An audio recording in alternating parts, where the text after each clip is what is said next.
안녕하세요. 저는 경기도 고양시에 살고 있고 엄마가 된 지 1년 차가 된 30대 여자입니다.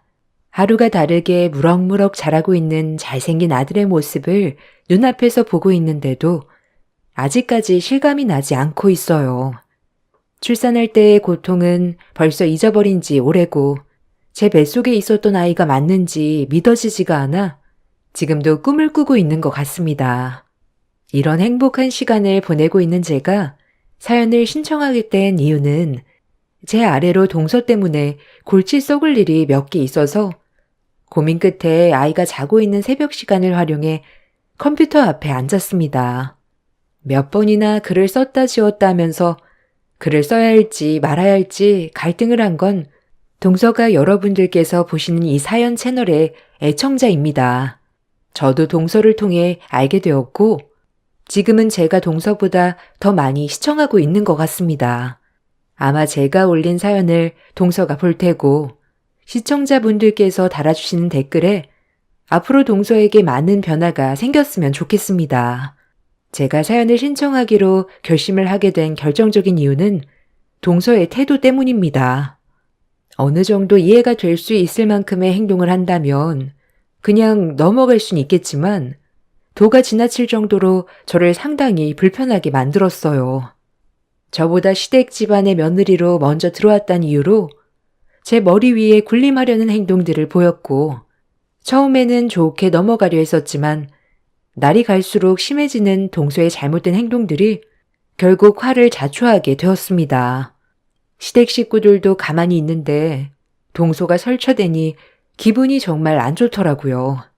같은 동서지간이면 서로 의지하고 도와줘도 모자란데 본인의 이기적인 행동이 저를 화나게 만들었어요.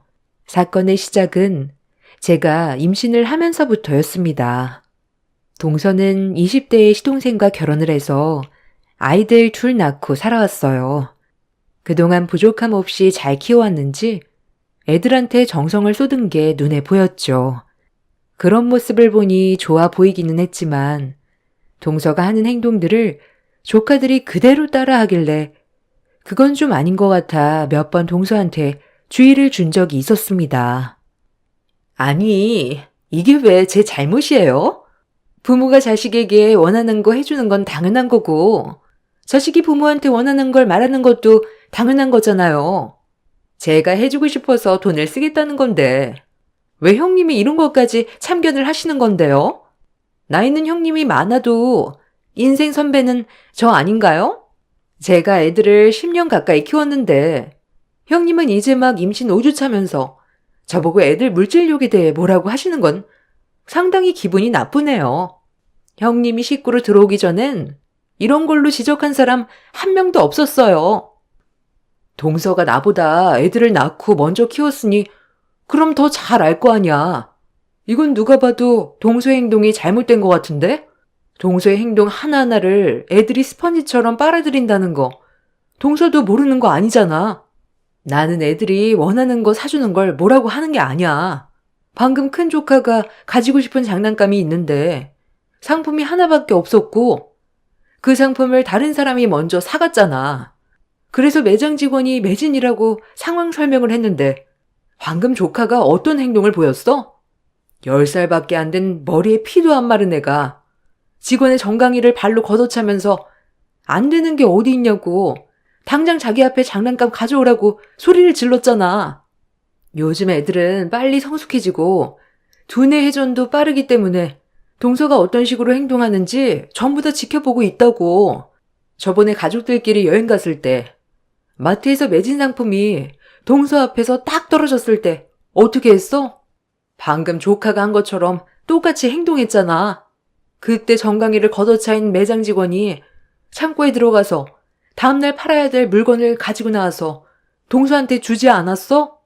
그때 경찰에 소송을 건다면서 매장 사장님이 뛰쳐나와 한바탕 했었지?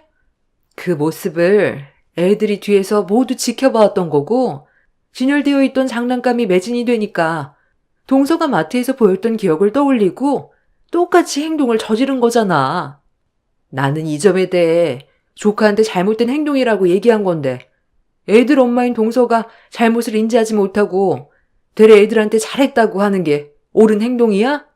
육아 선배라고 해서 모든 걸 현명하게 잘 대처할 수 있는 것도 아니고 방금 애들이 보인 잘못된 행동은 누가 봐도 알 수 있는데 동서는 자기 자식이니까 편을 들어주고 두둔한 거잖아. 애들한테 옳고 그름을 일깨워주지 않는다면 그건 부모로서의 자격이 없는 거지. 나는 동서가 잘못된 점은 바로 잡아줬으면 좋겠어. 동서는 제 말에 어이가 없다는 듯 혀를 차며 노려보더니 애들을 데리고 장난감 매장을 급하게 빠져나갔어요. 저는 큰 조카에게 정강이를 걷어차인 매장 직원에게 대신 사과를 드렸고 매장 직원은 다행히 상황을 크게 악화시키지 않았습니다. 웃어 넘겨주셨지만 어느 누구라도 그 입장이었으면 기분이 상당히 안 좋았을 겁니다. 그때가 남편과 결혼한 지 2년차 되는 날이었는데 매번 동서의 개념 없는 행동을 지켜보고 있던 저는 기분이 별로 안 좋았어요. 시부모님한테는 찍소리도 못하면서 동서가 손님으로 대우받는 위치에 있을 때면 항상 심기가 불편할 정도로 일하는 직원들을 함부로 대했습니다. 이런 동서의 모습을 저만 문제 삼은 건 아니었어요. 가족들 모두 잘못된 행동에 대해 지적을 했었지만 동서의 성격이 쉽게 고쳐지는 건 아니었습니다. 그러다 보니 불안은 점점 커졌고 동서와도 거리를 두게 되더라고요. 동서랑 저희 집이 걸어서 5분 거리인데 처음에는 자주 만나 아침도 같이 먹고 카페에서 차도 마시면서 좋게 지내보려 했었지만 앞서 설명드렸던 동서의 행동이 점점 거리를 두게 만들었습니다. 본인도 제가 가까이 하지 않는다는 걸 느끼고 있었는지 먼저 연락은 하지 않았어요. 그렇게 시댁 모임이 있을 때 말고는 개인적으로 동서와의 만남은 더 이상 하지 않았습니다. 임신 중에 스트레스도 몸에 안 좋기 때문에 최대한 마음을 편하게 가지려 했었는데 어느 날 갑자기 동서가 아침 일찍 저희 집 초인종을 눌렀어요. 아침부터 동서의 얼굴을 별로 보고 싶지 않았었는데 쉬지 않고 초인종을 눌러대면서 집에 있는 거 다 안다며 현관문을 빨리 열어달라길래 어쩔 수 없이 문을 열어주었네요. 형님, 요즘 저한테 왜 그래요? 계속 피하고 있잖아요. 지난주에 아버님 댁에서 저한테 한마디도 안 했던 거 아세요? 그때 일 때문에 그런 거예요? 장난감 매장에서 제 큰애가 매장 직원 정강이 걷어찼는데 사과도 안 하고 가서 그런 거예요? 그때는 제 입장에 대해서도 충분히 설명드렸잖아요. 솔직하게 말할게. 동서랑 다니면 내가 정신적으로 너무 힘이 들어서 그래. 같이 외출하면 꼭 문제가 생기잖아. 동서 입장에서 잘못을 하지 않았다고 하는데 내가 무슨 말을 더 하겠어. 사람마다 성격이 다르고 생각하는 것도 다른데. 그리고 나 지금 임신 중이잖아. 최대한 심적 안정을 취해야 되는데 요즘 들어 너무 스트레스를 받아서 많이 힘든 상태야. 그리고 당분간 혼자 있는 시간을 가지고 싶어. 동서랑 같이 외출한 순간부터 집에 들어오기 전까지 긴장의 연속이거든. 내가 동서를 뭐라고 하려는 게 아니라 좀 더 잘 지내고 싶고 앞으로 조카들이 손가락질 받지 않게 하고 싶어서 얘기해 준 것뿐이야. 입장을 바꿔놓고 생각을 해봐. 동서가 매장에서 일을 하는데 동서처럼 똑같은 성격의 손님이 들어와서 정강이 걷어차고 갑질하면 기분이 좋겠어? 제가 장사할 것도 아닌데 그럴 일은 손톱만큼도 없을 거예요. 그러니까 형님 말은 제 행동이 마음에 들지 않아서 당분간 거리를 두겠다는 거네요.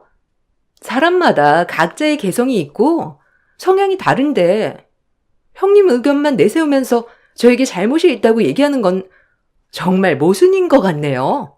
그 매장 직원도 잘못을 한 거죠. 잘 나가는 물건이면 당연히 재고를 더 많이 비축해둬야 되는 거 아니에요? 매장을 운영하는 사람들이면 그런 거 하나 일 처리를 똑바로 하지 못해서 큰애가 눈물을 흘렸는데 화가 안 나겠어요? 결국 다른 마트 가서 구매했어요. 기분 좋게 들어갔다가 기분 안 좋게 나왔는데 화가 나는 건 당연한 거죠. 동서는 제가 평소와는 많이 달라졌다고 느끼고 있었는지 집에까지 찾아와서 불만을 털어놨어요. 그래서 잘못된 점에 대해 지적을 해줬지만 동서는 제 말을 받아들이려 하지 않았어요. 어차피 말도 안 통하고 인정도 하지 않는데 무슨 말을 더 하겠어요. 그래서 동서에게 나중에 다시 얘기하자면서 집으로 돌려보냈습니다. 이해할 수 없고 어이가 없다는 표정으로 저를 노려보면서 아무 말도 하지 못한 동서는 기분이 상당히 안 좋았는지 현관문을 발로 세차게 한번 걷어찬 뒤 집으로 돌아갔습니다. 동서의 행동에 기분이 안 좋았지만 이를 키우고 싶지도 않았고 대화도 안 통하는 사람 붙잡고 말싸움하고 싶지도 않았어요. 그리고 그날 시모에게 전화를 걸어 출산하기 전까지는 시댁에서 모이는 걸 자제하는 게 좋을 것 같다며 제가 여러 가지로 많이 힘들다는 걸 시모에게 설명을 드렸습니다. 시모는 제 사정을 이해해 주셨고 그날 이후 시부모님이 개인적으로 저희 집에 오셔서 잠깐 얼굴만 뵙고 돌아가는 식으로 상황을 바꾸었습니다.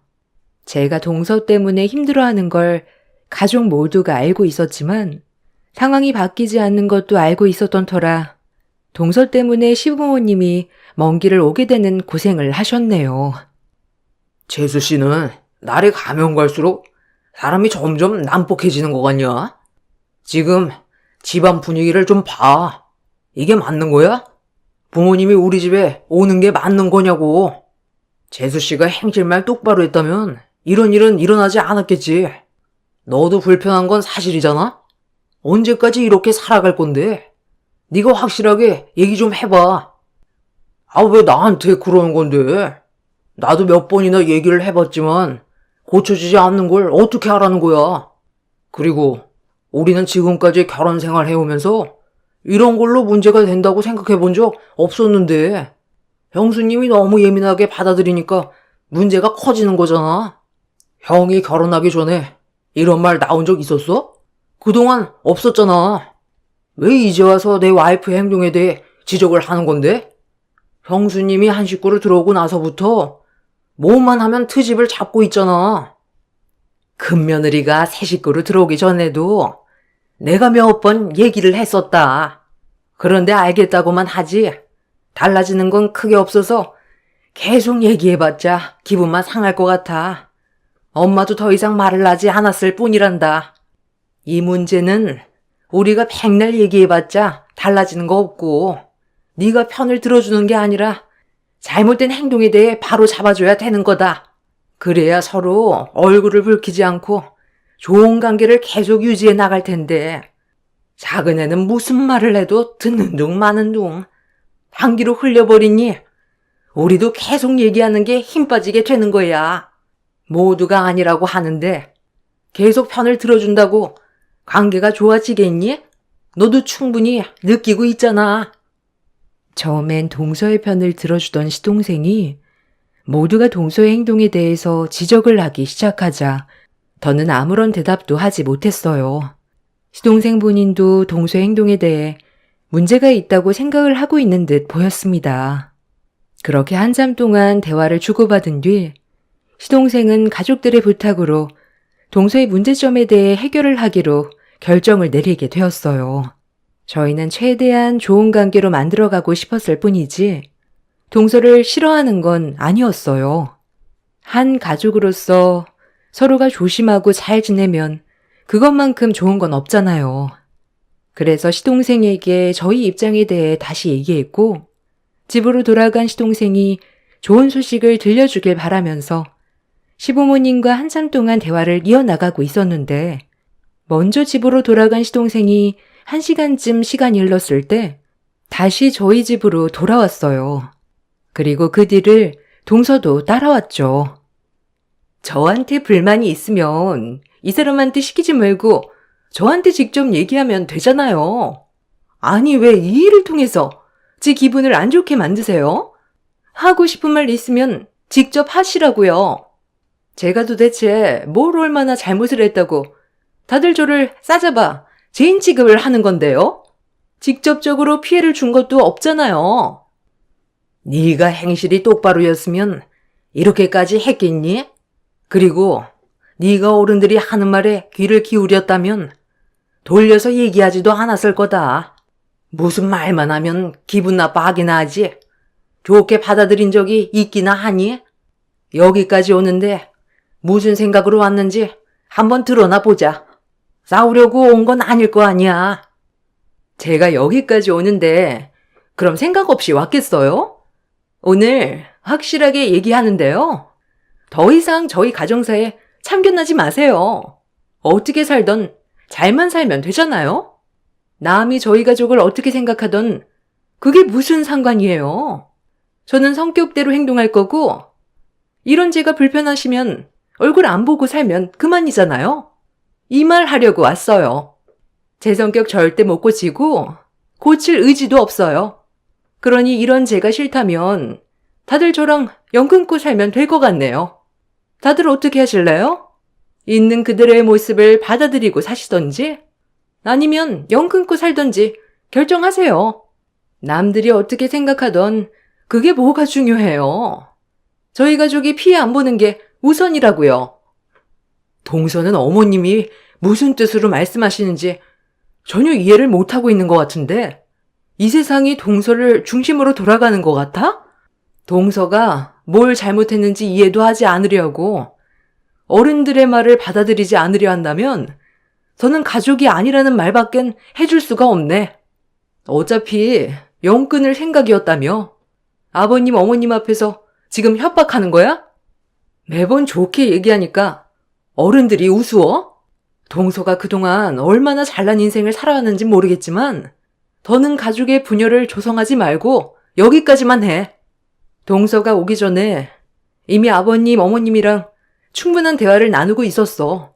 우리는 동서가 서방님의 말을 듣고 올 거라고 예상하고 있었거든. 그리고 우리의 말대로 좋게 받아들이지도 않았지. 만약 서방님과 같이 왔을 때 앞으로 가족들의 얼굴에 먹칠하지 않고 행실을 똑바로 하겠다고 했으면 좋게 받아주려고 했는데 어쩜 조금의 예상도 빗나가지 않아? 동서 말대로 우리도 한계고 더는 한 가족으로 받아들이기 힘드니까 오늘 이 시간 이후로 연 끊는 걸로 하자. 원하던 대로 해주니까 마음이 편하지?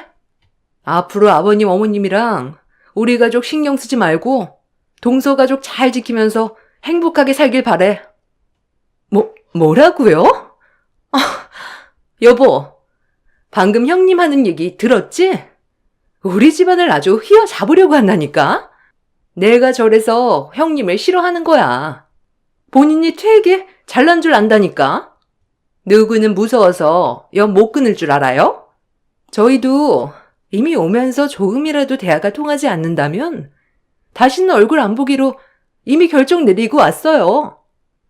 시동생은 동서에게 좋게 풀자고 대화를 하러 간 게 아니라 불만만 가득 쌓인 상태로 들어온 거였어요.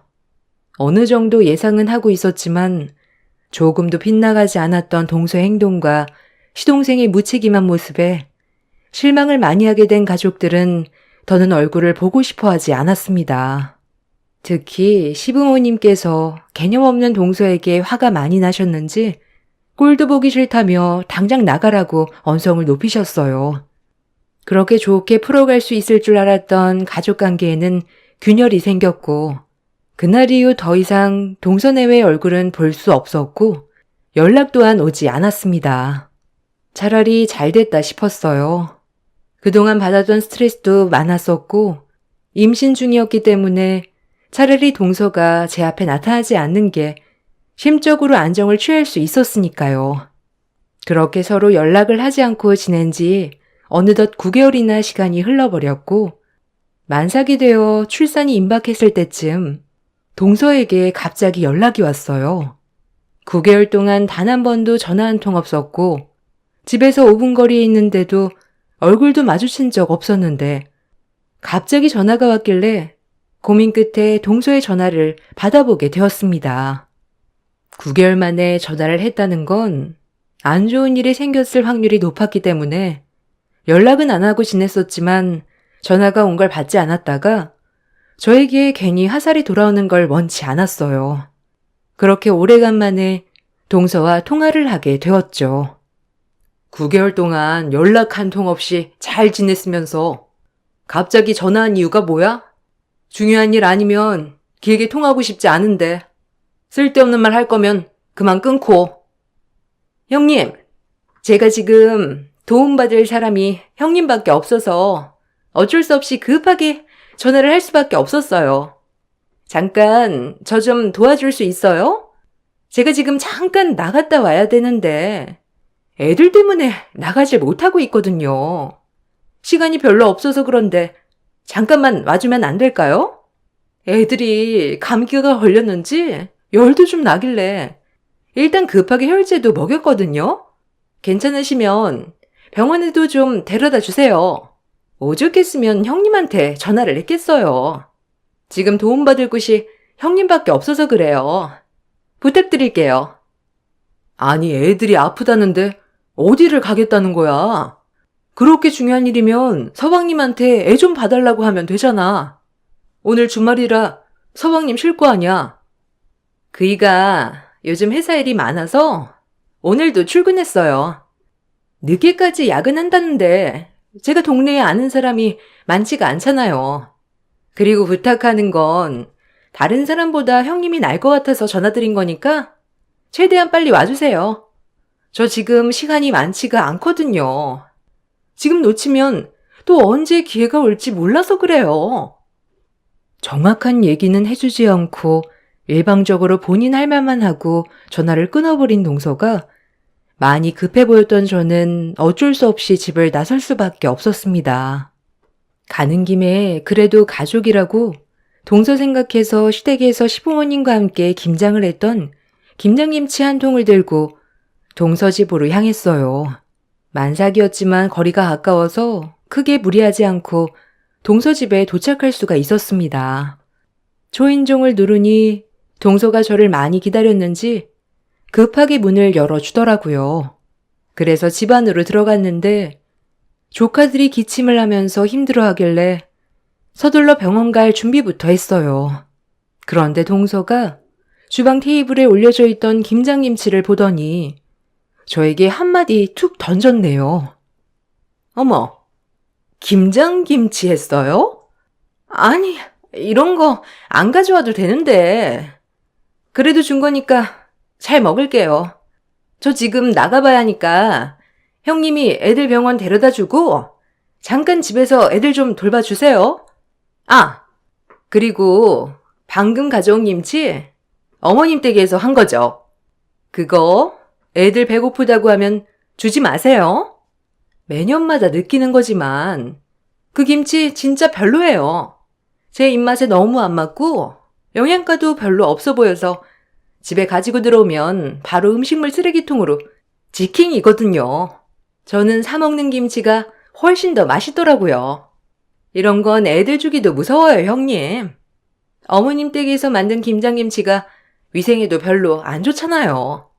깨끗한 환경도 아닌 시골 촌동네인데 어떻게 믿고 먹어요? 절대로 그 김치 애들 먹이지 마세요. 그리고 이거 10,000원 받으세요. 잠깐 다녀오는 거니까 그 시간 동안 돌봐주는 값이에요. 이 정도면 충분하죠? 동서, 지금 나를 어떻게 보고 이깟 10,000원을 내 앞에 내미는 거야? 이 김치 어머님이 누구 생각하면서 만든 건 줄 알아? 동서랑 서방님 생각나서 따로 포장을 해놓은 거라고. 만약에 내가 동서네 집에 들리게 되면 따로 건네주라고 어머님이 특별히 신경을 써서 만들어줬는데 쓰레기통에 전부 다 처박았다고? 동서 정말 간이 배 밖으로 나왔구나. 9개월 동안 서로 연락 안 하면서 지낸 동안 그래도 꽤 후회하고 있을 줄 알았는데 전혀 아니네. 지금 어디 가는지 나한테 솔직하게 얘기해. 안 그러면 나 그냥 집으로 돌아갈 거니까 당장 얘기하라고. 뭔데 애들까지 팽개치고 집을 뛰쳐나가려는 건데. 아우 정말. 얼마 시간 안 남았는데 계속 붙잡을 거예요? 이러다 저만 또 놓치게 된다고요. 오늘 특별 한정판으로 명품 매장에서 물건이 들어올 예정이에요. 몇 개 들어오지 않기 때문에 경쟁에서 이기려면 일찍 가서 줄을 서야 된다고요. 일단 다녀와서 설명해 드릴 테니 애들 좀 봐주세요. 부탁할게요. 동서가 급하게 신발을 신고 집 밖으로 뛰쳐나가려는 순간 저는 동서의 뒷 목덜미를 잡아 끌었습니다. 배 아파 낳은 자식들보다 명품 가방이 우선이라고 생각하는 동서의 행동에 저는 화가 치밀었고 나가지 못하게 붙잡았어요. 제가 동서 집에 있을 이유가 완전히 사라져버린 상태였습니다. 동서는 한 번이면 된다고 잠깐 시간을 빌려달라고 했지만 저는 끝까지 동서를 보내주지 않았습니다. 동서는 저에게 벗어나려고 몸을 밀쳤지만 강하게 밀지는 않았어요. 제가 만삭에 곧 출산 예정이라 동서도 조심하는 데 보였는데 시계를 슬쩍 보는 순간 조금의 망설임도 없이 저를 강하게 밀쳐버렸고 그대로 주저앉아 버렸습니다. 동서는 한정판으로 나온 명품 가방을 못 사면 전부 제 탓이라고 화를 낸 뒤 곧장 밖으로 나갔어요. 그런데 짧은 비명소리와 함께 동서가 그대로 뒤로 넘어져 버렸습니다. 남편이 문 앞에 서 있었고 동서가 급히 나가려다가 저희 남편과 부딪히게 된 거였죠. 제가 넘어져 있는 모습을 보게 된 남편은 무서운 얼굴로 변해서는 동서를 노려봤고 동서는 잠깐이면 된다고 남편까지 밀치면서 밖으로 나가려 하길래 남편은 동서의 팔을 잡아 집 안으로 강하게 밀어 넣었습니다. 그리고 그 장면을 시동생이 보게 되었는데 남편의 양 어깨를 밀치더니 넘어진 동서를 조심히 일으켜 세웠고 남편에게 입에 담지 못할 말을 퍼부어 댔네요. 원래 오늘 일을 늦게까지 해야 되는데 애들 몸이 안 좋아서 회사의 사정을 얘기하고 왔는데 지금 하준 엄마한테 뭐 하는 짓이야? 형이 뭔데 내 와이프를 밀쳐? 여보, 나 지금 빨리 백화점에 가봐야 되거든? 애들 좀 봐줘. 이러다 오늘 한정판으로 나온 명품 가방 살 수 없을지도 모른다고. 애들 병원부터 데리고 가. 지금 애들 몸이 안 좋은데 그깟 명품 가방이 먼저야? 이러려고 나를 부른 거였어? 한정판으로 나온 명품 가방을 사려고 만삭인 나를 부른 거였냐고. 그것도 모자라 곧 출산 예정인 나를 밀쳐? 너 완전 제정신이 아니구나. 서방님은 저런 동서가 어디가 좋길래 이런 한심한 삶을 사는 거예요. 정말 대책 없네요. 여태까지 잘 살아왔거든요. 형수님이 상관할 바는 아닌 것 같은데요. 저번에도 이 문제에 대해 말하지 않았나요? 그만 나가주시죠. 너 지금 너희 형수한테 그게 무슨 말버릇이야? 재수씨, 다시 한번 말하는데 방금 한 행동에 대해 똑바로 처신하지 않고 간다면 좋게 넘어가지 않을 겁니다. 아휴, 그러시던지요. 저는 지금 명품 가방이 더 급하거든요. 여보, 아주버님이 비켜주지 않는데 어떻게 좀 해봐. 나 정말 급하다니까? 아, 빨리 좀 비켜요, 정말. 너희들이 뭐가 무서운지 전혀 모르는구나. 내가 그동안 정말 참고 또 참았는데 도저히 안 되겠네. 다른 건 다 참아왔는데 임신한 내 와이프 넘어뜨리고 개념 없이 행동한 너희들 절대로 용서할 수 없을 것 같다. 여보세요? 네, 아버지 저예요. 지금 동생 집에 왔는데요. 급하게 좀 와주셔야 될 것 같아서요. 형, 지금 뭐 하는 거야? 별것도 아닌 일 가지고 아버지한테 얘기하면 내 입장이 뭐가 돼? 나랑 정말 끝까지 해보자는 거야? 당장 전화해서 오지 말라고 다시 말씀드려. 자식들 내팽개치고 명품 가방을 우선순위로 생각하는 재수씨도 문제고 너도 아버지 밑에서 감사한 줄 모르고 대충 일하면서 돈 받아가는 거 더 이상 나도 못 참겠다. 들리는 얘기가 얼마나 많은 줄 알아? 너 회사에서 일 개판으로 한다며? 아버지가 우리 회사를 어떻게 키웠는지 몰라서 그래? 자식이면 당연히 누려야 될 권리 아니야? 나는 할 만큼 하고 타당하게 돈을 받는 것 뿐이라고. 그리고 어차피 회사에서는 형을 인정하지. 나는 거들떠도 안 보잖아. 어차피 수명인간 취급하고 있는데 열심히 다녀봤자 뭐해? 매달 들어오는 돈으로 인생 즐기면서 살면 되는 거지. 남편과 시동생은 시부 밑에서 일을 하고 있어요. 회사 규모가 좀 큰 편인데 서로 다른 지역에서 일을 하고 있습니다. 그러다 보니 서로 얼굴을 마주치게 될 일이 거의 없지만 남편은 그동안 시동생의 근무 태도에 대해 보고를 받고 있었어요. 연을 끊겠다고 난리를 친 이후 시동생은 시부 회사 일을 적극적으로 하지 않았고 뒤처리는 전부 회사에 남아있는 직원들 몫이었습니다. 시동생이 소속되어 있는 곳에서 시동생보다 직책이 높은 위치에 있는 직원들이 꽤 있었지만 아무도 시동생을 건들지 못했었어요. 그 이유는 시동생의 뒷배경에 시부가 버티고 계셨기 때문이죠.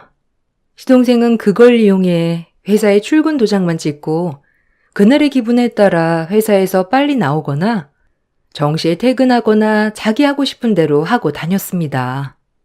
그러다 보니 남편이 화가 많이 난 상태였는데 시부가 힘들게 일궈온 회사에서 제대로 일을 하지 않고 매달 받는 돈으로 명품이나 사며 수준에 안 맞는 사치를 부리는 시동생과 동서의 모습에 실망을 많이 하게 된 남편은 시부에게 전화를 걸었고 걷잡을 수 없는 폭풍이 휘몰아쳤습니다. 남편은 시동생과 동서를 상대로 몸싸움을 벌였고 얼마 뒤 시부가 시동생 집에 도착하는 순간 모든 판도는 순식간에 뒤집어져 버렸습니다. 시부는 남편에게서 모든 상황들을 전달받게 되자 표정은 점점 어두워졌고 시부의 입에서 나온 한마디는 시동생의 퇴사철이었고 동서와 시동생은 사색이 된 얼굴로 말도 안 된다면서 인정할 수 없다고 시부에게 화를 냈습니다. 하지만 시부는 더 이상 아무 말도 하지 않은 채 집 밖으로 나가셨어요.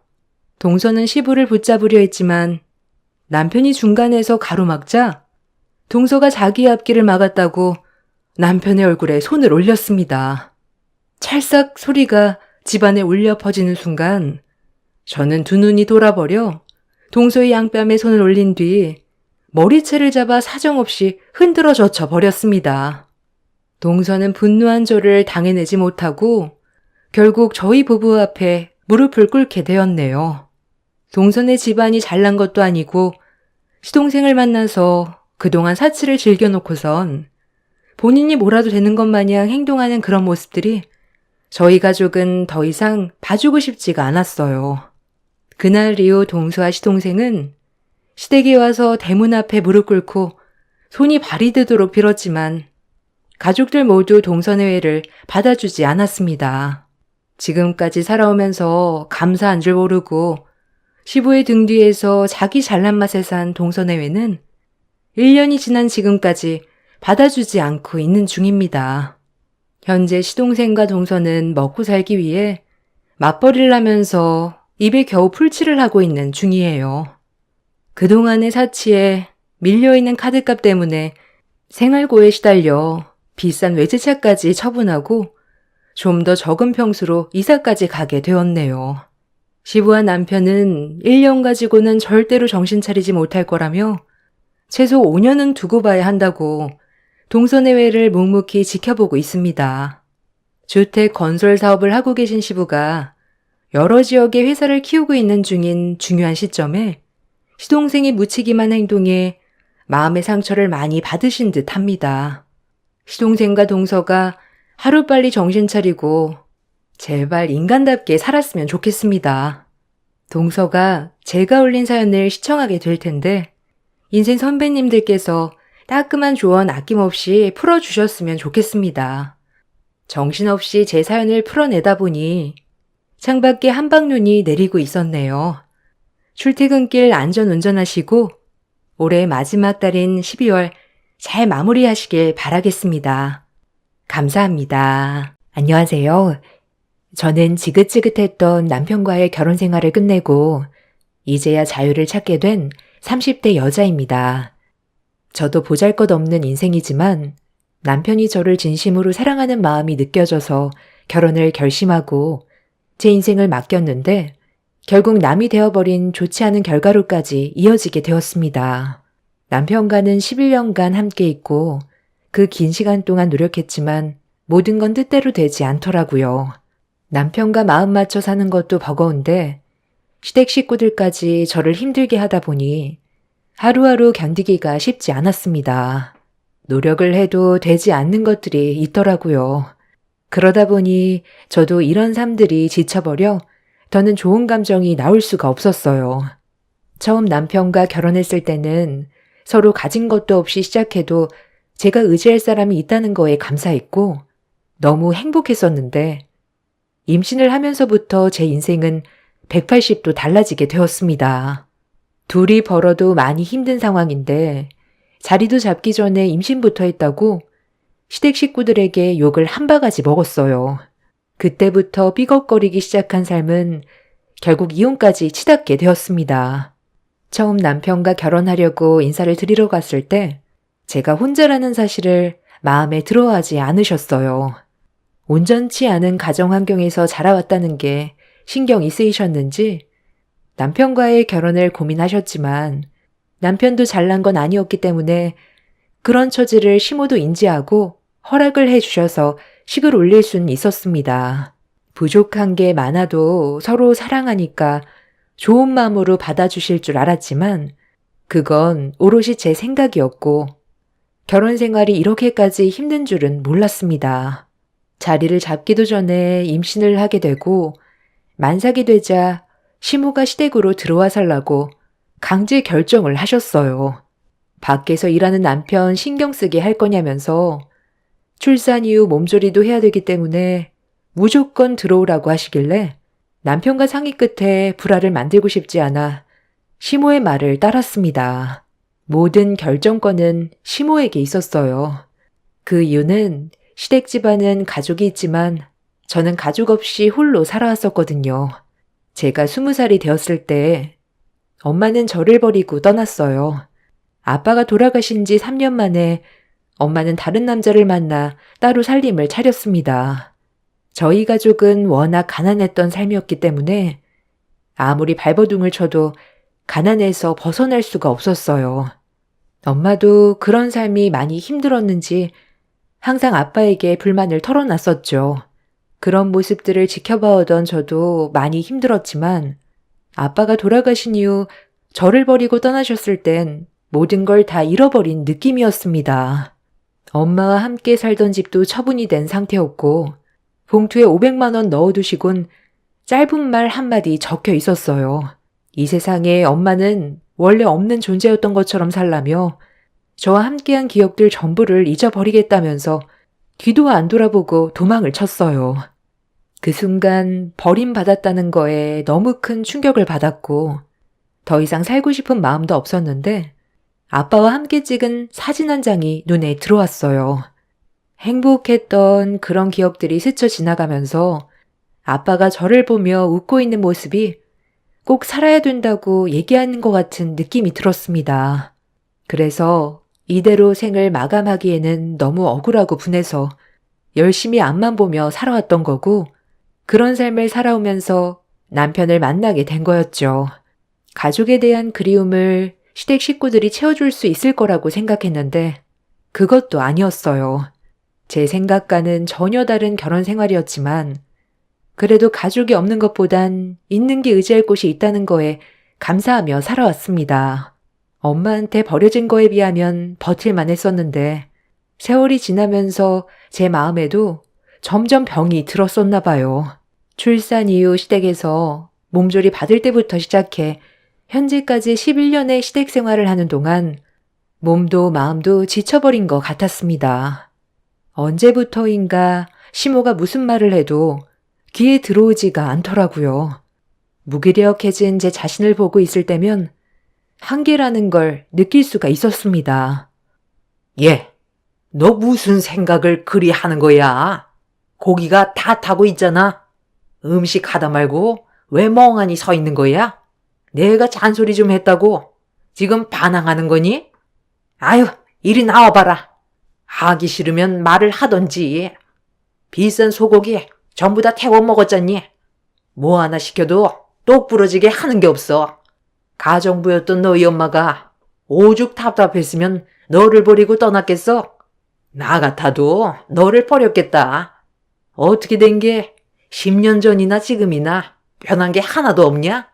매일 눈 뜨고 눈 감을 때까지 잔소리 듣는 거 지겹지도 않아? 갑자기 왜 가정부 얘기가 나오는 건데요? 그 사람이 가정부였던 게 무슨 상관인 거죠? 이런 식으로 트집 잡으려고 그 사람에 대해 물어본 거였어요? 네가 하는 짓을 봐봐라. 비싼 소고기는 다 태워 먹고 좋게 해주고 싶어도 달라지는 게 없으니 좋은 말이 나가겠니? 너 왜 애 등원 보내고 해야 될 일을 안 한 거야? 애 등원 보내고 바로 집안 청소하고 아침상 준비하라고 했는데 커피를 마시고 있어? 요즘 아주 막 나가려고 작정을 한 거지? 내가 지금 화가 치밀었는데도 최대한 참고 있는 중인 거 알면서 왜 나를 계속 건드려? 한번 해보자는 거야? 너 이 집에서 쫓겨나고 싶니? 내쫓기면 갈 데도 없는 게 어디서 지금 누나를 부라리면서 혜미를 노려봐? 너는 내 집에서 평생 군말하지 않고 가정부 역할이나 하면서 살면 되는 거야. 그 피가 어디 가니? 지금 말 다 했어요? 제가 뭘 어쨌길래 그 사람과 비교를 하는 건데요. 저도 좀 쉬고 싶어서 아침에 정신없이 아이 등원 보내고 숨 좀 돌릴 겸 커피 한 잔 했어요. 그런데 그게 그렇게 잘못된 일이에요? 제 입에 커피 한 잔 들어가는 게 꼴보기 싫어 죽겠어요? 이런 식으로 살 바엔 차라리 그냥 나가서 사는 게 낫겠어요. 저도 더는 참기가 힘들어요. 어머님한테 받는 스트레스가 너무 커서 우울증까지 왔다고요. 저를 계속 막대한다면 그 사람과도 그만 끝낼 거니까 그런 줄 아세요. 이 집안에 제 편도 없고 저를 위해주는 사람 단 한 명도 없는데 지금까지 참아왔던 이유가 뭔 줄 아세요? 저는 한번 버림받은 존재니까요. 이 집안에서도 버림받고 싶지가 않아서 지금까지 버티며 살았던 거예요. 노력하면 어머님도 저에게 마음을 열어주실 거라는 작은 희망 하나 가지고 힘들게 살아왔는데 역시 사람은 안 변하네요. 앞이 보이지 않는 감옥 같은 이곳에 더는 있을 필요도 없겠어요. 애 하원하면 데리고 나갈게요. 애를 데려가겠다고? 네가 원하는 대로 내가 순순히 따라줄 것 같니? 억지를 부려도 적당히 해야지. 그냥 죄송합니다. 한마디 하면 끝날 문제인데 상황을 악화시켜서 어쩌겠다는 거야? 왜 대답이 없어? 너 정말 나랑 한번 해보겠다는 거지? 오냐? 오늘 갈 때까지 한번 가보자. 나갈 거면 애는 두고 너만 짐 싸서 나가. 에휴, 저러니 욕을 안 하려야 안 할 수가 없는 거야. 지금까지 우리 집에서 무상으로 먹고 살았으면 감사하게 생각하고 쥐 죽은 듯이 살아야 되는 거 아니야? 배가 불렀지. 며느리가 아주 배가 불렀어. 당신은 저런 말을 하는데도 그냥 듣고만 있을 거야? 당장 내쫓아 버려. 고생 한번 해봐야 여기서 살았던 게 행복한 줄 알지? 그렇잖아도 내쫓으려 했어. 예, 너 꼴 보기 싫으니까 당장 나가라. 여기서 아무것도 들고 갈 생각 말고 맨몸으로 나가거라. 들어올 때도 맨몸으로 들어왔으면 나갈 때도 맨몸으로 나가야지. 그리고 너는 어미라는 게 너만 고생하면 되지.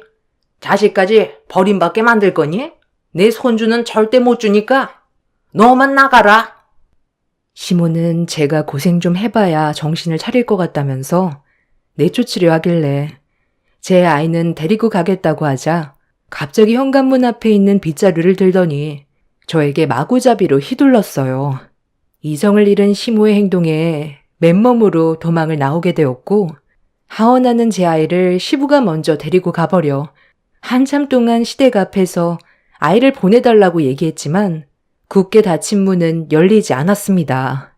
아이 걱정에 저녁 시간이 될 때까지 집 앞에 서 있다가 퇴근한 남편과 마주치게 되었습니다. 잘하는 짓이다. 네가 이러니까 욕을 먹는 거야. 왜 쓸데없는 일을 키워서 상황을 안 좋게 만들어? 우리 어머니가 당신 얼굴 평생 보고 싶지 않다고 하셨어. 나도 이런 삶이 이젠 지친다. 언제까지 뒤에서 이런 관계를 지켜봐야 되는 거야? 그동안 할 만큼 했다고 생각해. 어차피 오래 지속되지 못할 거라는 거 알고 있었잖아. 애는 우리가 키울게. 가뜩이나 없는 형편인데 냉전 한 푼 없는 당신이 애를 데리고 가서 뭐 어떻게 살려고? 당장 집 하나 구하는 것도 힘들잖아. 나랑 이혼하고 위자료 얼마나 받을 수 있을 것 같은데? 원룸 하나 겨우 받을 수 있을 정도밖에 못 받을걸? 우리 집안 빚 갚는데 돈 다 나가고 모아둔 재산도 없는데 당신한테 줄 위자료가 어디 있겠어? 지금까지 데리고 살아준 거 돈으로 환산하면 그게 위자료 포함된 거나 마찬가지인 거야. 쓸데없이 애까지 힘들게 하지 말고 당신이 그렇게 원하는 자유 찾아가. 나도 이참에 우리 집안에 헌신하고 잘할 수 있는 그런 여자를 새로 들이든지 해야 되겠다. 당신보단 차라리 외국인 여자가 낫겠어. 시키면 시키는 대로 군말하지 않고 할 거 아니야? 애 앞날까지 망치지 말고 망가질 거면 당신 혼자 망가져. 너는 내 입장에 대해서 조금도 이해해주지 못하는구나. 내가 여태껏 왜 버티며 살아왔는지 뻔히 알면서 어떻게 그냥 갈라서 자는 얘기를 할 수가 있어? 결혼 전에는 가진 거 없어도 평생 행복하게 해주겠다는 그 말 한마디 믿고 지금까지 버티면서 살아왔었는데 너는 분가할 생각도 전혀 없었던 거지? 말로만 분가하겠다고만 했지. 아예 생각 자체도 없었잖아. 당신 식구들 때문에 힘들다고 몇 번이나 얘기했었는데 맨날 알겠다고만 하지. 결국 달라지는 거 있었어? 죽이 되든 밥이 되든 애는 내가 데려가. 이 집에서 살다간 네 집안 식구들처럼 정신이 이상해져 버릴 거야. 어차피 이렇게 된 거 나도 너랑 더 이상 살고 싶지도 않고 끝내고 싶으니까 당장 내 아이 데리고 나와. 네가 원하는 여자 데리고 살면 되잖아. 이 문제로 소송까지 가는 돈이 아깝다. 빨리 데리고 나오라고. 얘가 아주 동네 창피하게 어디서 소리를 빽빽 질러? 너 정말 갈 때까지 가보겠다는 거야? 그냥 숙이고 들어오면 끝인 건데 왜 일을 계속 키우는 건데? 당신들 집안과 더 이상 엮이고 싶지 않아. 지긋지긋하다고. 나는 당신들 집안에 평생 헌신하려고 들어온 거 아니야. 행복해지고 싶었고 웃으면서 살고 싶었어. 맨날 아침에 눈 떠서 눈 감을 때까지 기가 따가울 정도로 안 좋은 말들을 듣는 게 정신적으로 얼마나 힘든 줄 알아? 저리 비켜. 한 번만 더 내 몸에 손대면 그땐 그냥 여기서 다 죽는 거야. 내 배 아파서 낳은 내 아이는 내가 데려가. 내일 이혼 서류에 도장 찍으러 갈 거니까 그런 줄 알아. 어른들의 싸움에 울고 있는 제 아이를 데리고 지긋지긋했던 시댁에서 나와 제 마음을 털어놓을 수 있었던 지인에게 찾아가 도움을 요청했습니다. 오갈 데가 없다는 현실에 저를 버리고 간 엄마가 원망스럽기도 했지만 그런 생각을 해봤자 제 삶이 달라지는 것도 아니었기 때문에 앞으로 제 아이와 함께 어떻게 살아갈지 많은 고민을 했어요. 이혼하고 받은 위자료로 둘이서 살 수 있는 작은 원룸 하나 구해 할 수 있는 일이면 닥치지 않고 열심히 해서 보란듯이 잘 살고 싶었습니다. 결국 며칠 후 남편과 이혼 서류에 도장을 찍게 되었고 11년간 가정부 취급하던 시댁 식구들의 모진 핍박에서 벗어나는 자유를 얻게 되었습니다. 이혼하는데 시댁 식구들이 한꺼번에 몰려와 마지막 기회라며 깊게 생각하라고 결정하라면서 제가 확고하게 움직이니 많이 당황스러워했지만 이미 제 마음은 완전히 떠난 상태였습니다. 지긋지긋했던 결혼 생활 청산하고 얼마 되지 않은 위자료 받아서 제 아이와 함께 원룸 생활부터 시작했어요. 맨날 시댁에서 아이한테 안 좋은 모습 보여주며 사는 것보다 조용하게 사는 게 아이한테도 심적 안정이 되는 것 같았습니다. 앞으로 좋은 일들만 있을 거라고 긍정적으로 생각하면서 제가 할 수 있는 일자리를 알아봤고 어렵지 않게 취업이 돼서 열심히 살아가고 있었는데 어느 날 저녁 남편이 문을 두드렸어요. 아이를 의무적으로 보여줘야 되는 시기가 있어서 집 주소를 알고 있었는데 남편이 제 아이와 만날 시간도 아닌데 갑자기 찾아왔길래 안 좋은 기분으로 현관문을 열면서 늦은 시간에 왜 찾아왔냐고 기분 나쁜 얼굴로 남편을 바라보는 순간 처음 보는 남자가 갑자기 툭 튀어나왔어요. 나는 뭐, 여기 오고 싶어서 온 줄 알아? 이 사람이 계속 당신 집 주소를 알려달라잖아. 그래서 누구냐고 물어보니까 당신 어머니와 관련된 사람이라고 하길래 같이 온 것 뿐이야. 그리고 무슨 말을 하려는 건지 나도 들어는 봐야 할 거 아니야? 아직 우리 부부관계 아이가 있는 한 유효한 거 알지? 딱 봐도 돈 좀 있어 보이는 분 같은데? 안녕하세요. 저는 한결법인 대표 김승철 변호사라고 합니다. 따님 성함이 이윤정 씨 맞으시죠? 어머니 조남이 황영애 씨 되시고요. 제가 오늘 갑자기 찾아온 이유는 이 봉투를 드리기 위해서인데요. 돌아가신 모친께서 남기신 유언장입니다. 일단 먼저 읽어보시고 대화를 이어가는 게 좋을 것 같으니 확인 좀 해보시겠어요? 윤정아, 엄마다. 네가 유언장을 건네받았을 땐 이미 엄마는 이 세상 사람이 아니겠지만 항상 네가 어떻게 살아왔는지를 지켜보고 있었어. 내 몸이 온전했을 때 연락을 하고 싶었는데 사람 일이라는 게 쉽지가 않더구나. 여러 가지 얽히고 설킨 일들을 처리하다 보니 너한테 편지만 남길 수밖에 없는 신세가 되어버렸네. 죽음이 바로 코앞까지 다가오다 보니 너한테 모실게 했던 그 행동에 대해 나도 많이 후회스럽고 무엇 때문에 이렇게까지 했는지 되돌아보니 결국 돈 때문이었지. 가난한 삶에서 벗어나고 싶었던 내 마음이 그때 당시 너무 컸기에 당장 놓칠 수 있을지 모를 많은 재산을 모른 척 할 수가 없었어. 그래서 너와의 관계를 끊어냈었던 거다. 마지막까지 발길이 떨어지지 않아. 네가 집으로 돌아갔을 때의 모습까지 보고 눈물을 훔치면서 앞만 보며 뛰어갔어. 그리고 나는 내 몫을 차지하기 위해 병들어 가고 있는 한 사람과 한국을 떠났었다. 많은 걸 설명할 순 없지만 너도 어느 정도는 알고 있었을 거야. 너희 아빠와 결혼 생활하면서 엄마가 다른 남자를 만나고 있었다는 것을. 너희 아빠가 암으로 떠난 뒤 3년간 그 사람과 만나오면서 재혼하려고 생각 중이었는데 너한테 차마 얘기할 수가 없었던 게 엄마에 대한 증오심이 커질까봐 그랬어. 그 사람은 지금까지 홀로 외롭게 살아왔었기 때문에 엄마가 필요했었지만 가정을 꾸리는 건 원하지 않았어. 자유로운 생활을 선택했던 거야. 그래서 3년간 설득을 했지만 끝내 해외로 떠나겠다는 말을 하더구나. 그 사람이 갑자기 떠나겠다는 결정을 내렸을 땐 엄마도 많이 당황스러웠었지. 그 사람 또한 너희 아빠와 마찬가지로 암이었는데 검사 결과 길어야 몇 년이라는 시간밖에 주어지지 못한다는 말에 해외여행을 선택했었어. 엄마는 그 사람을 보내면 모든 걸 잃게 되는 거나 마찬가지였지. 그래서 급하게 모든 걸 정리할 수밖에 없었다. 너한테 이런 문제를 얘기했다면 분명 그 사람에게 떠나지 못했을 거야. 엄마가 자식을 버리고 떠난다는 게 얼마나 가슴 아픈 일이겠니? 그렇다고 눈앞에 보이는 그 사람의 재산을 버릴 수가 없었던 거야.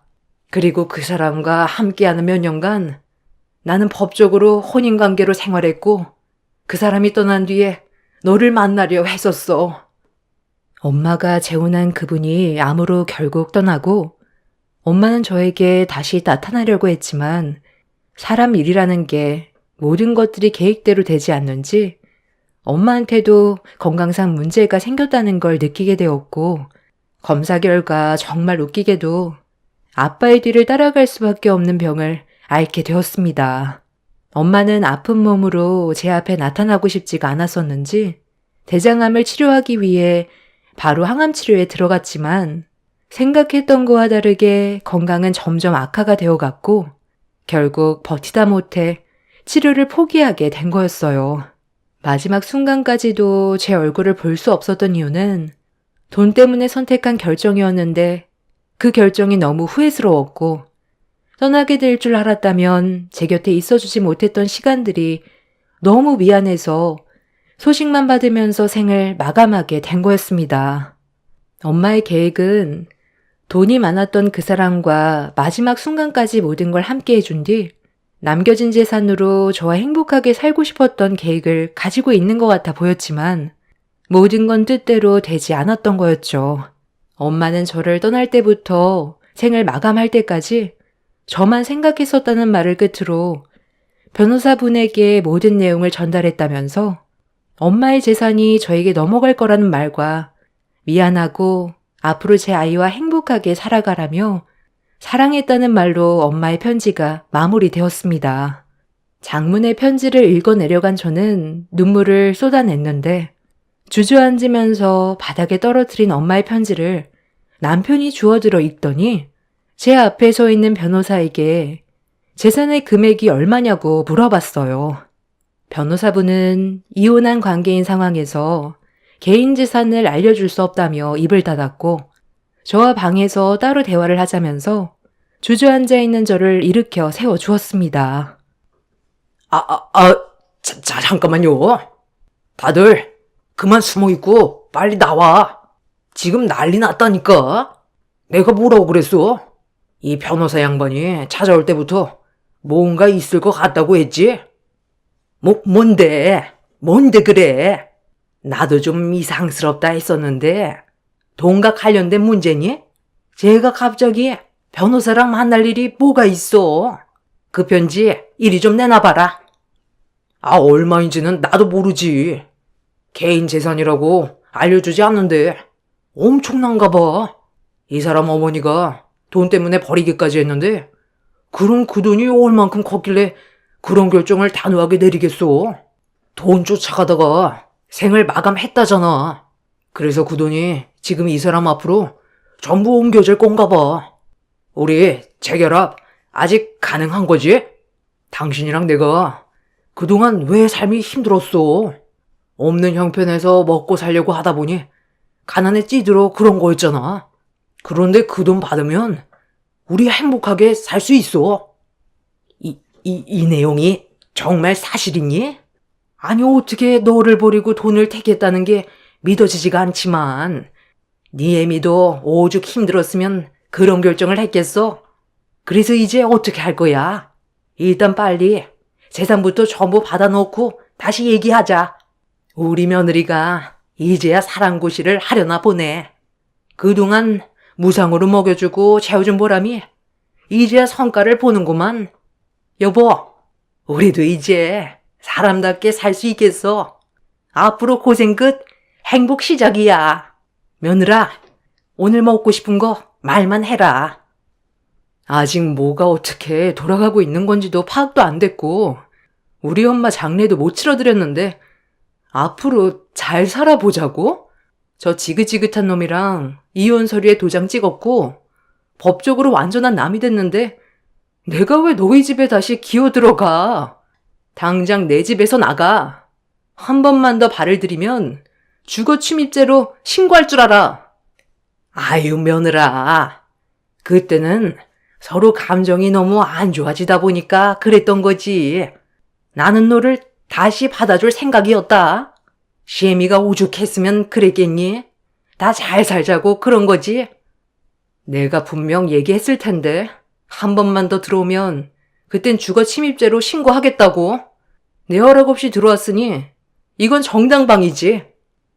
전시댁 식구들은 저와 더 이상 아무 연관도 없는 남인데 저희 엄마가 떠나고 남긴 재산이 많다는 이유로 저에게 다시 접근하려 들었어요. 막무가내로 집안으로 들어오려 하길래 몇 번이나 경고를 했지만 이미 그 인간들은 돈 때문에 얼굴에 철판 깔고 막무가내로 들이닥쳤습니다. 결국 더 이상 참지 못한 저는 그 인간들을 향해 찬물을 한 바가지 부어버렸고 그 자리에서 경찰서에 주거 침입죄로 신고를 넣었습니다. 그 인간들은 제가 너무 흥분한 것 같다면서 어느 정도 진정이 되고 난 이후 다시 얘기하자며 더 이상 제 심기를 건들지 않았습니다. 그렇게 한바탕 뒤집고 난 이후 변호사와 다시 한참 동안 대화를 나눴고 저는 안치실에 안치되어 있는 엄마의 장례를 치러 드렸습니다. 매몰차게 뒤도 안 돌아보고 떠날 땐 언제고 차가운 몸으로 돌아온 엄마의 모습을 보니 너무 가슴이 아파졌습니다. 그동안 보고 싶어도 죄책감 때문에 저를 볼 수 없었던 엄마가 얼마나 힘들었으면 핏기가 하나도 없이 얼굴에는 그늘진 모습이었어요. 자식의 도리로서 엄마의 장례를 정성껏 치러드렸고 변호사의 도움을 받아 엄마의 재산을 제가 힘들이지 않고 받을 수가 있었습니다.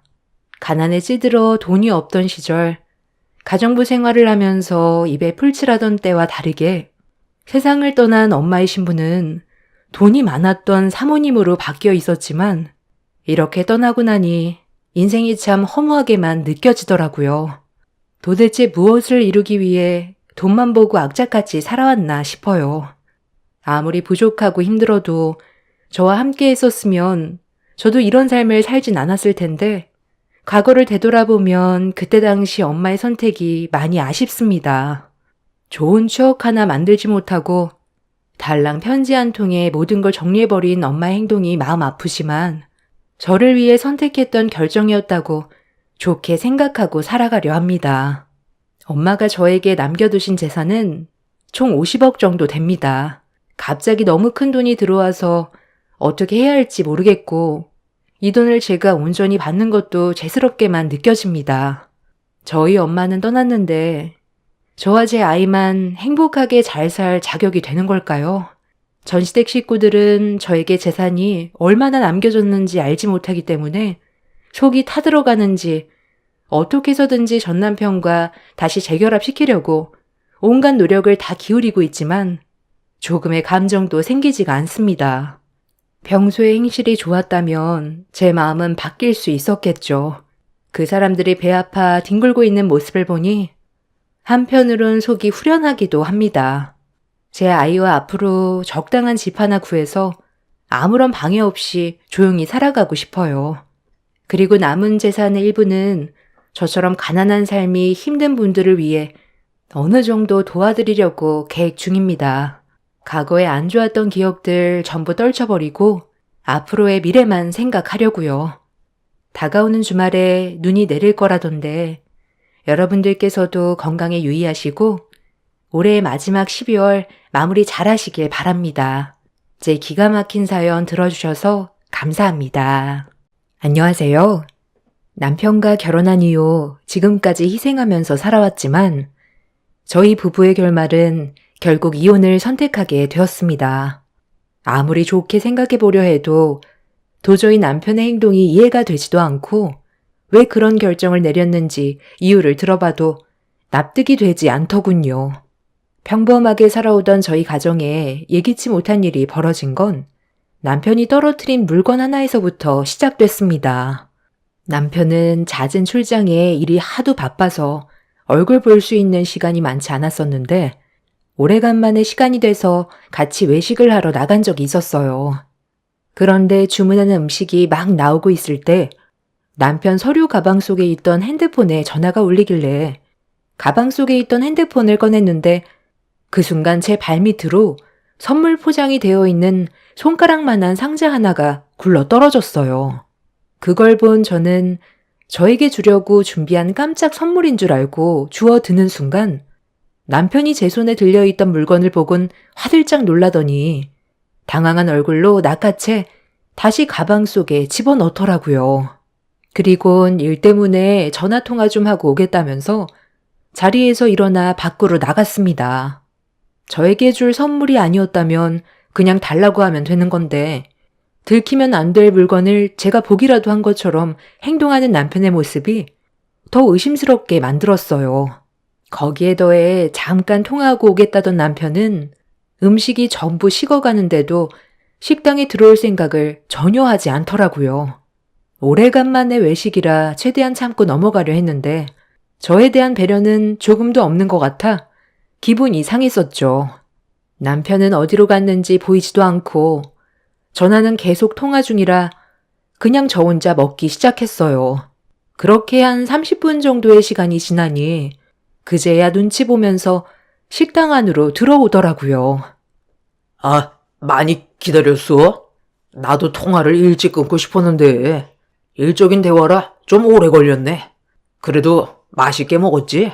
나는 다시 급한 일 때문에 회사로 가봐야 할 것 같은데 당신 혼자 집으로 갈 수 있지? 그래도 서로 얼굴 마주보고 분위기라도 즐긴 게 어디야. 나가면서 결제는 내가 하고 갈 테니까 조심히 들어가. 지금 어딜 가겠다는 거야? 당장 자리에 앉지 못해? 당신은 내가 우스워? 아무리 일이 바빠도 그렇지. 오래간만에 만든 자리인 걸 알면서 나에 대한 배려는 조금도 없네. 맛있게 먹었냐고? 너 같으면 이런 상황에 목구멍으로 들어간 음식들이 맛있었겠니? 버리기 아까우니까 혼자 겨우 먹고 있었던 거 아니겠어? 그리고 좀 전에 떨어뜨린 물건이 뭐길래 화들짝 놀라면서 내 손이 아플 정도로 낚아챈 건데? 지금 당장 해명하지 못하면 나갈 생각 하지도 마. 지금 내 기분이 어떤 줄 알아? 아, 그거 별거 아니야. 이번에 출장 갈 때 결과가 좋아야 하니까 뇌물 같은 거지. 별로 의미 있는 물건도 아니라서 신경 안 써도 돼. 혼자 음식 먹어서 기분이 많이 안 좋았구나. 일이 많이 바쁜 걸 어쩌겠어. 오늘은 그냥 집에 들어가고 저녁에 같이 술이나 한잔 하던지 아니면 나중에 다시 계획해보자. 내 입장도 이해해줘야지. 무슨 이해? 우리가 시간이 많은 것도 아니고 몇 달 만에 외식하러 나왔는데 꼭 이런 식으로 일정을 망쳐야 돼? 지금까지 당신이랑 살면서 계속 이해만 해주면서 살아왔어. 도대체 너는 나랑 같이 살고 싶긴 한 거야? 이럴 거면 외식하자는 얘기도 하지 마. 이런 삶을 살 바엔 차라리 나도 그냥 미국 들어가서 사는 게 낫겠다. 나는 뭐 이러고 싶었겠어? 일 때문에 그런 건데 당신이 이해를 못 해주면 어떡해? 나도 웬만해선 받지 않으려 했는데 이번 전화는 안 받으면 안 될 정도로 중요한 전화라서 어쩔 수가 없었다고. 내가 도는 것도 아니고 우리 가족 먹고 살아야 하니까 힘들게 일하고 있는데 꼭 그렇게 말을 해야 돼? 당신이랑 나는 정말 안 맞는 것 같아. 나도 이제 지치고 차라리 혼자 사는 게 좋을지도 모르겠네. 지금까지 가족을 위해 땀 흘리면서 열심히 살아온 나한테 고작 한다는 얘기가 이런 것밖에 없어? 남편이 되려 더 큰 목소리로 언성을 높이면서 화를 냈는데 그런 행동들이 저는 이해가 되지 않았습니다. 100번 양보해서 남편을 이해하려 해봤지만 저에게 변명만 늘어놓기만 하는 것 같아 더 괘씸했어요. 하루 이틀 산 것도 아니고 큰소리치는 남편의 얼굴에서 현재의 상황을 피하려고 하는 것 같은 느낌이 들었어요. 저에게 거짓말을 할 때면 꼭 드러나는 얼굴 표정과 말투들이 있는데 떨어뜨린 물건에 대해 얘기했을 때 상당히 당황스러워 하더라고요. 그래서 저에게 되려 더 큰 목소리로 화를 내면서 급하게 자리를 회피하려는 모습들이 보였습니다. 정성스럽게 포장되어 있던 물건은 제가 봤을 때 사이즈가 립스틱 같더라고요.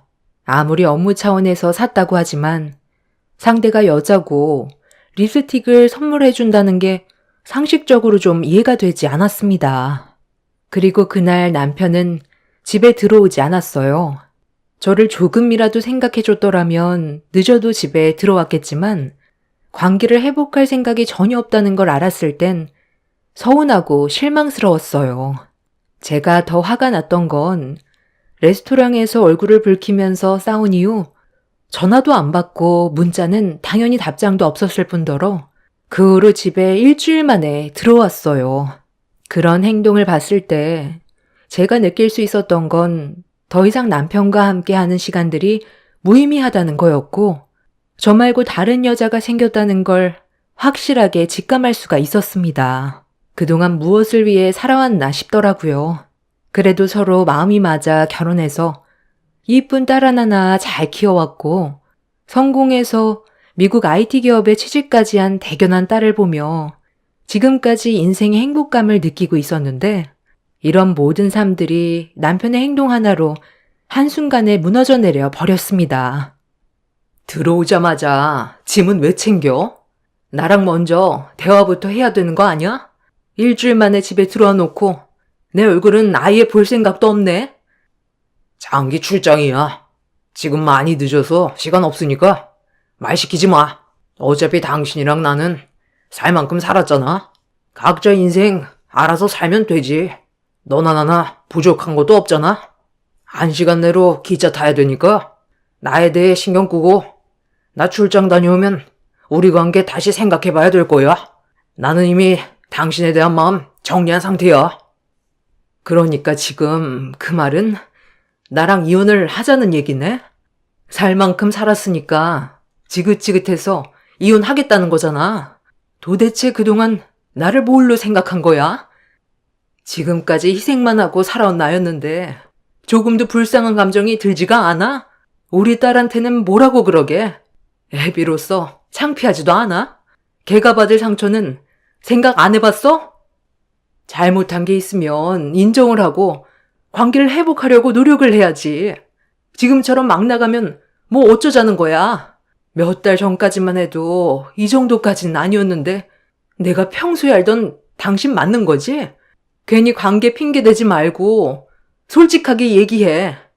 나 말고 다른 여자 생겼지? 남자가 되게 분위기가 바뀌고 배우자를 차갑게 대하는 행동들을 하면 100이면 100 다른 여자가 생긴 거라더라. 그래서 지금 관계 정리하자는 말까지 나온 거 아니야. 다른 여자랑 그렇게 살림 차리고 싶어? 말을 못하는 거 보니까 만든 거 같네. 그게 아니라면 이런 식으로 매몰차게 행동할 수가 없지.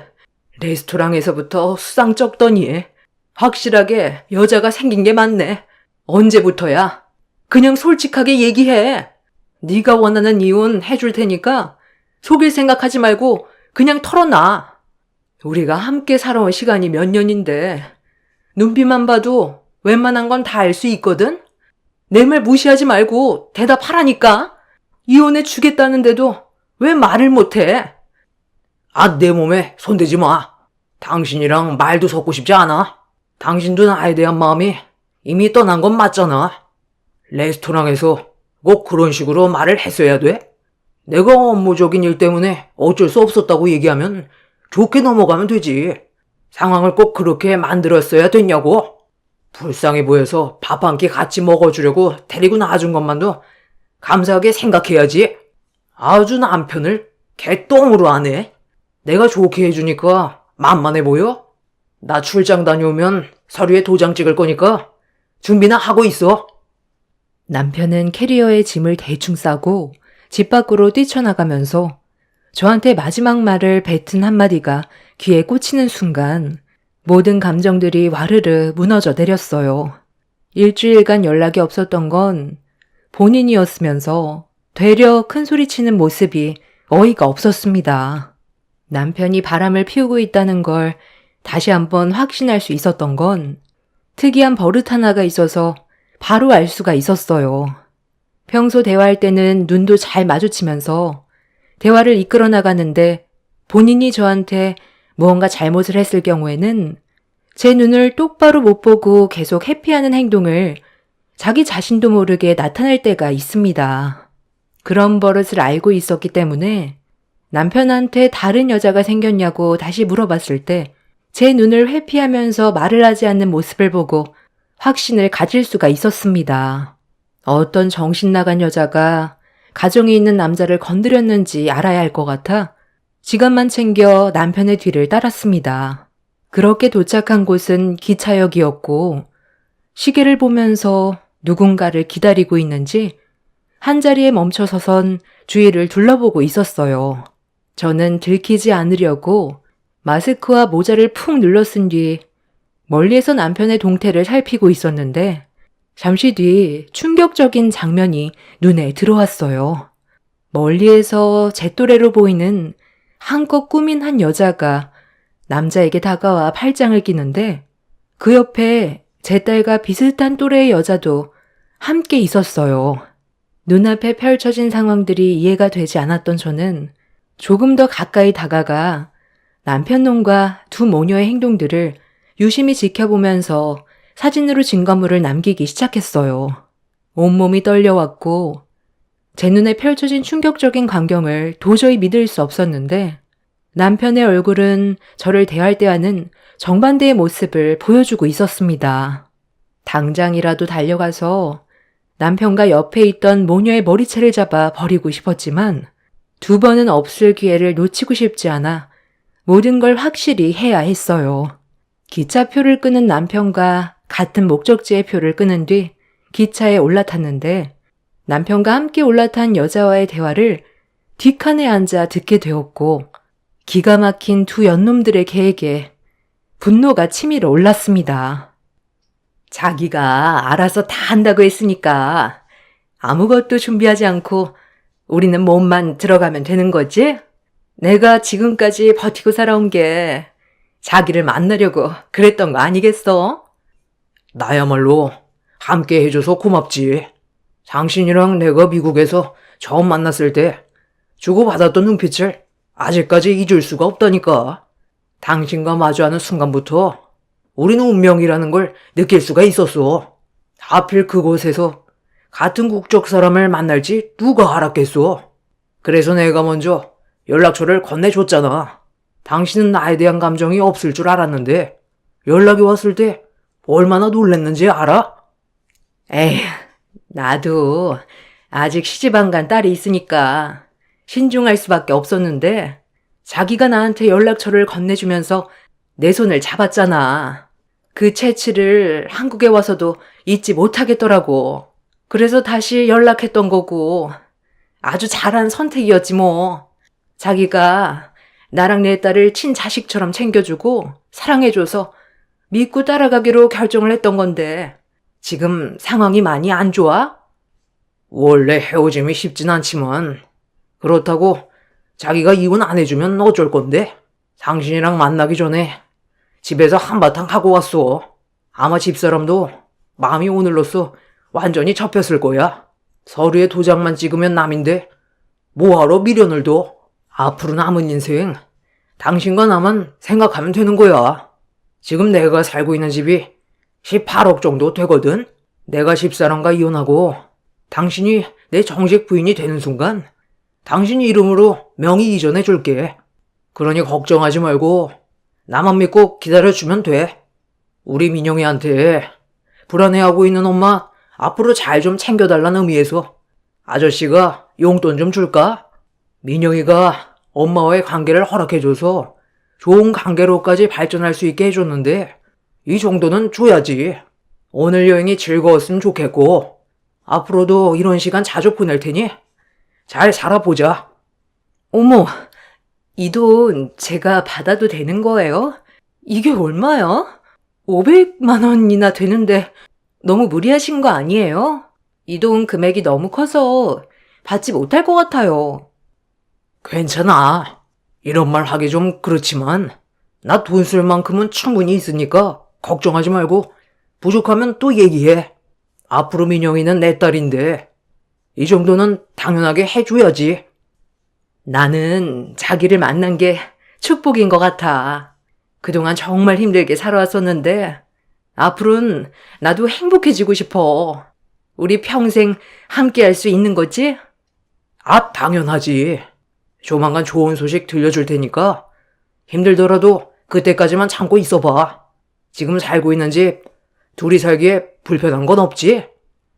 남편과 상간녀가 나눴던 대화의 내용을 바로 뒷칸에서 듣게 된 순간 하늘이 무너져 내려앉았습니다.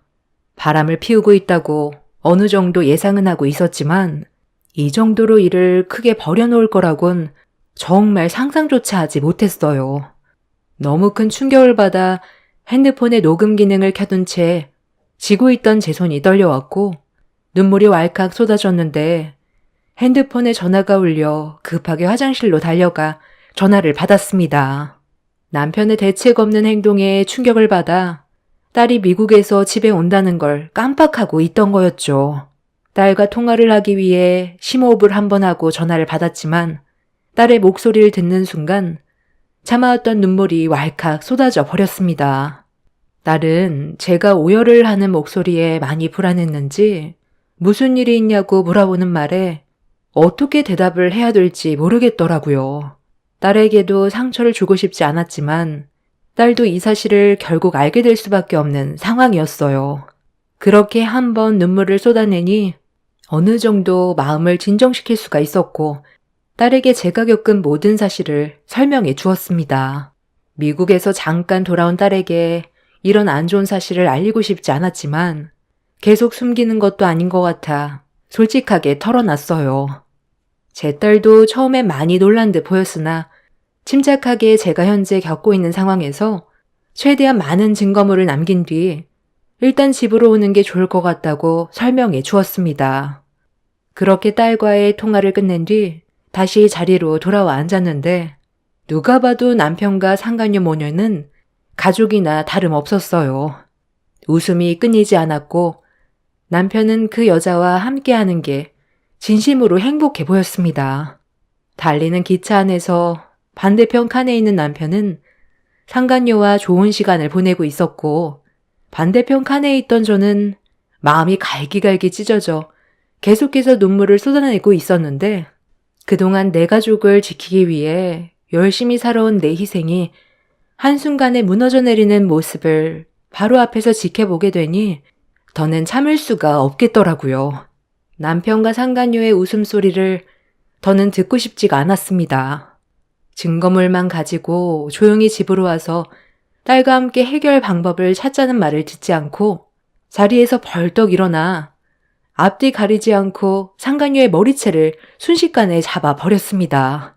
갑작스런 상황에 상간녀 딸은 비명을 질렀고 제가 나타날 거라곤 예상을 하지 못했던 남편은 잠깐 동안 당황한 모습을 보이더니 제가 상간녀의 머리채를 잡아 흔들어 버리는 모습을 보고 화가 났는지 많은 사람들이 지켜보고 있는데 저를 강하게 밀쳐버렸어요.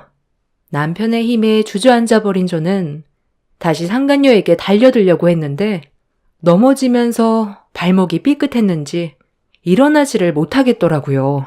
상간녀는 저에게 정신 나간 년이라면서 제 얼굴에 침을 뱉었고 상간녀 딸은 자기 엄마 머리채를 잡았다고 분노해서는 제 머리채를 잡아 쥐어 뜯었습니다. 상간녀 모녀에게 속수무책으로 당하고 있는데도 남편은 이런 저를 그냥 바라만 보고 있더라고요. 순식간에 만신창이가 되어버린 뒤 남편이 하는 말은 더 충격이었습니다. 상간녀와 그 딸에게 분이 다 풀렸냐면서 다음 역에서 내리자며 짐을 챙겨주었습니다. 어차피 이렇게 된 거 다시 한번 말할게. 내가 갈 때까지 이혼 서류 준비하고 지금 이 상황 위자료 소송할 거지? 그에 따른 위자료 내가 줄 테니까 일 복잡하게 만들지 말고 최대한 좋게 끝내는 게 좋을 거야. 결국 결과는 이혼 서류에 도장 찍는 건데 서로도 안 좋은 꼴 봐서 뭐 하겠어?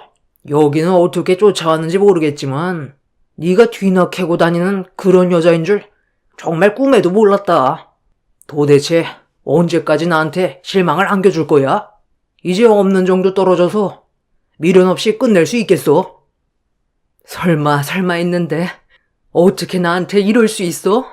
지금까지 내 모든 걸 당신한테 쏟아 부었는데 결국 돌아오는 게 이런 거야? 오늘로써 확실하게 마음을 접을 순 있었지만 그래도 이건 아니지. 18억짜리 그 집을 전현한테 주겠다고? 내가 두 눈 뜨고 살아있는데 그 꼴을 볼 것 같니? 어디서 말 같지도 않은 말을 짓거려? 절대로 그렇게는 안 되지. 그 집이 너 혼자 읽어낸 거라 생각해?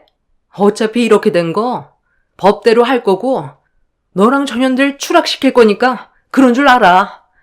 전현을 내 집에 들일 바에는 불질러 버리는 게 좋겠네. 나도 한번 눈이 뒤집히면 배는 게 없는 사람이야. 너 사람 잘못 건드렸어. 지금 당장 가서 모든 걸 태워버려야겠네.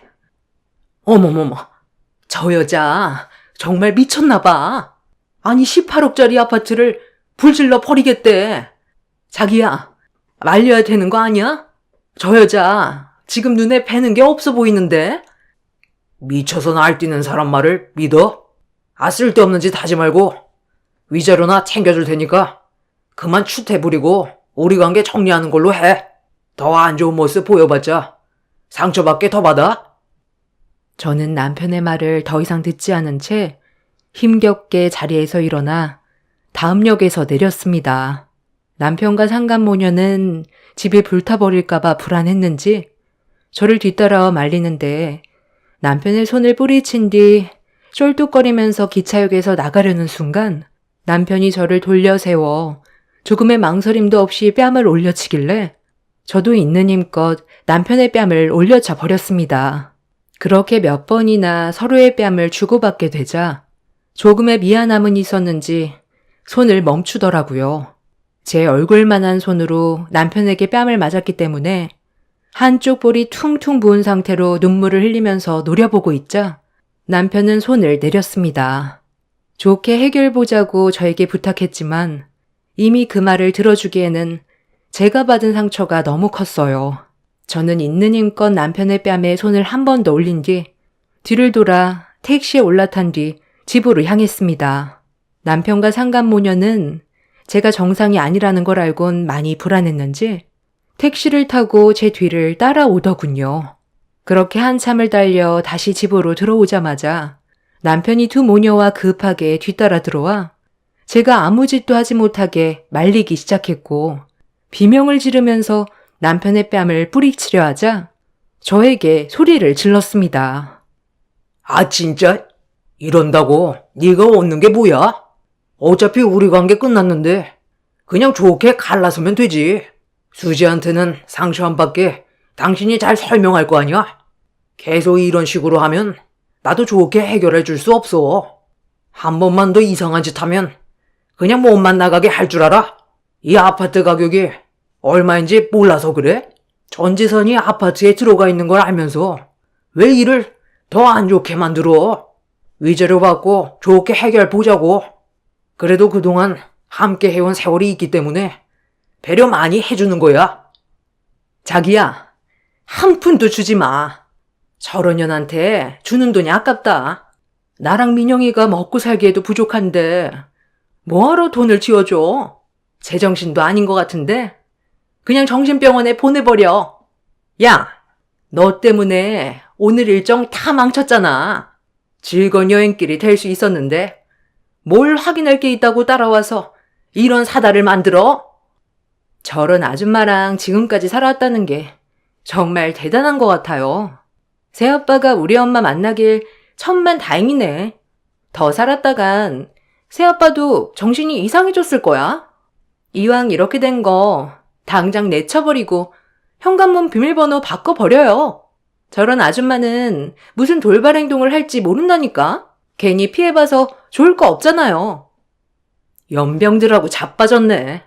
아빠라는 게 가정을 위해 열심히 살아야지. 바람을 피우고 있어? 내가 저런 사람을 지금까지 아빠라고 인정해주고 있었다는 게 정말 부끄럽다. 당신들이 하는 짓들 내가 전부 다 촬영해놨으니까 모든 건 법정에서 증거물로 활용이 될 거고 경찰이 올 때까지 절대로 나가지 못할 줄 알아. 좀 전에 엄마가 아빠랑 저 쓰레기 같은 년들이랑 같이 있는 사진을 나한테 보내줬거든? 그런데 어디서 많이 본 것 같아서 엄마한테 몇 장의 사진을 더 요구했는데 여기서 만나게 될 줄 꿈에도 몰랐네. 미국에서 도망쳐 한국 오면 평생 두 발 뻗고 잘 살 수 있을 줄 알았냐? 지금 미국에서 너희들한테 수배령 때린 건 알고는 있냐? 이대로 미국에 잡혀 들어가면 평생 세상 구경 못하고 감옥에서 썩겠지? 이 정도 얘기했으면 대충 무슨 말 하는지 알지? 너희들을 어떻게 잡아 쳐넣을까 고민하고 있었는데 알아서 두 발로 기어 들어왔네. 우리 엄마 만신창이로 만들어 놓고 내가 가만히 있을 줄 알았어? 방에서 달려나온 딸의 말을 듣자마자 상간모녀는 조금의 망설임도 없이 무릎을 꿇고 살려달라며 용서를 구하기 시작했어요. 갑작스러운 반전에 당황한 저는 무슨 상황인지 딸에게 물어봤는데 충격 반전의 진실을 듣게 되었습니다. 상간모녀는 미국에서 돈이 좀 있는 가정의 남자를 건드렸다가 심각한 문제가 생긴 거였어요. 그 남자는 한국 국적의 남자였고 아내는 미국인이었습니다. 그리고 그 미국인은 제 딸과 회사에서 같이 일을 하는 동료였어요.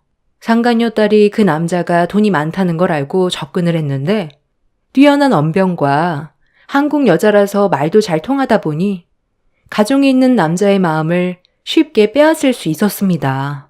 그렇게 서로 어느 정도 깊은 관계를 유지하다가 상간녀 딸이 배우자에게 바람 피우는 사실을 알리겠다며 가정을 깨버리겠다고 협박을 하면서 돈을 요구했고, 가정을 깨고 싶지 않았던 남자는 상간녀 딸에게 돈을 줄 수밖에 없었습니다.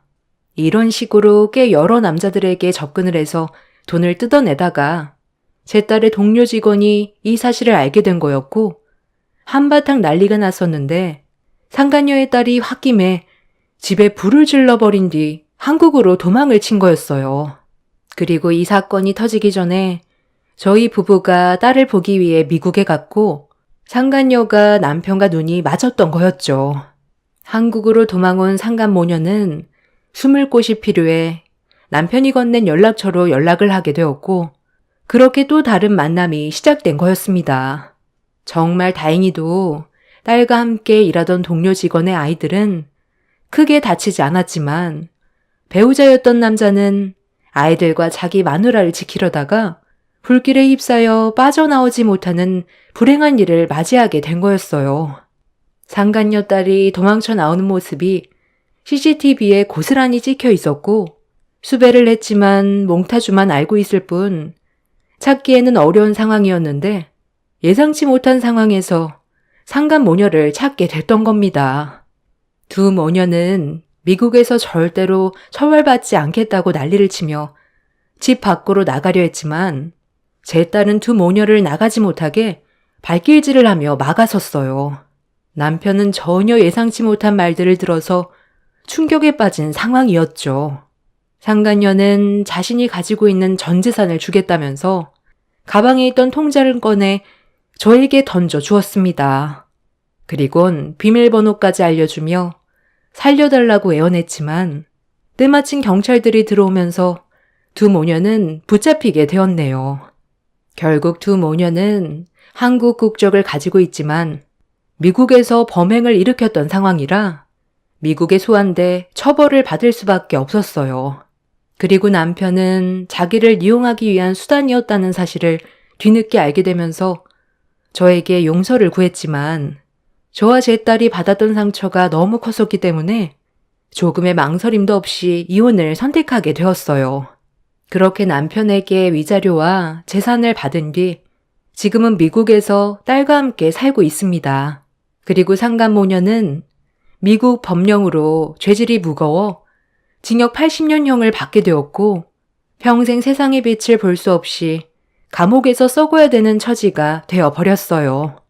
남편은 뒤늦게 가정의 소중함을 깨닫고 저와 딸에게 용서를 구하고 있지만 받아줄 생각 조금도 없습니다. 제 인생에서 지워버리고 싶을 정도로 증오밖에 안 남아있는 사람이네요. 힘든 시간들이 지나가고 지금은 새로운 환경에서 적응해 살기 위해 노력 중이에요. 이곳에서는 좋은 일만 생겼으면 좋겠습니다.